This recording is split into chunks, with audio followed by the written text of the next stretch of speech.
കുട്ടികളിലെ scholastic backwardness എന്ന് പറഞ്ഞു കഴിഞ്ഞാൽ കുട്ടികളുടെ കൺസിസ്റ്റൻ്റ് ആയിട്ടുള്ള അക്കാദമിക് അണ്ടർ പെർഫോമൻസ് ആണ്. അപ്പം ഇതിന് പ്രധാനമായിട്ടും ഒരുപാട് കാരണങ്ങളുണ്ട്. അതിൽ ഏറ്റവും പ്രധാനപ്പെട്ട ഒരു കാരണം എന്ന് പറയുന്നത് ഫാമിലി തന്നെയാണ്. ശരിക്ക് ഒരു പാരന്റ് വീട്ടിൽ സ്കൂളിൽ നിന്ന് പഠിച്ചു വരുന്ന കുട്ടിയെ റീഇൻഫോഴ്സ് ചെയ്യേണ്ടതാണ്.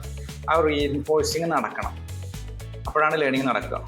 ഇതില്ലാതെ വരുമ്പോൾ, ആ സൂപ്പർവിഷൻ ഒന്നും നേരില്ലാതെ വരുന്ന സമയത്തും, അതുപോലെ തന്നെ പാരൻസിൻ്റെ എഡ്യൂക്കേഷൻ ബാക്ക്ഗ്രൗണ്ട് അത്ര പോരാ, എഡ്യൂക്കേറ്റഡ് അല്ല, അതുപോലെ തന്നെ അവർക്കിടയിലുള്ള പാരൻസിൻ്റെ ഇടയിലുള്ള ആ കോൺഫ്ലിക്റ്റ്, ബ്രോക്കൺ ഫാമിലി, അതുപോലെ തന്നെ ഓവർ പ്രൊട്ടക്ഷൻ, കുട്ടിയെ ഓവറായിട്ട് പ്രൊട്ടക്റ്റ് ചെയ്യുക, അതുപോലെ തന്നെ എക്സസീവ് ആയിട്ട് പ്രഷർ കൊടുക്കുക, പഠിക്കുക എന്ന് പറയാം. ഈ രീതിയിൽ ഉള്ള വിഷയങ്ങളൊക്കെ ഉണ്ടാകുമ്പോൾ കുട്ടികളുടെ പഠനം പിന്നാക്കം പോകാനുള്ള സാധ്യത വളരെ കൂടുതലാണ്. അപ്പോൾ വീട് വളരെ പ്രധാനപ്പെട്ടൊരു കേന്ദ്രമാണ് കുട്ടിയുടെ പഠന മുന്നോക്കാവസ്ഥ. ഈ പറഞ്ഞ കാര്യങ്ങളിൽ വീഴ്ചകൾ ഉണ്ടാകുമ്പോൾ അത് പഠന പിന്നോക്കാവസ്ഥ ഉണ്ടാകും.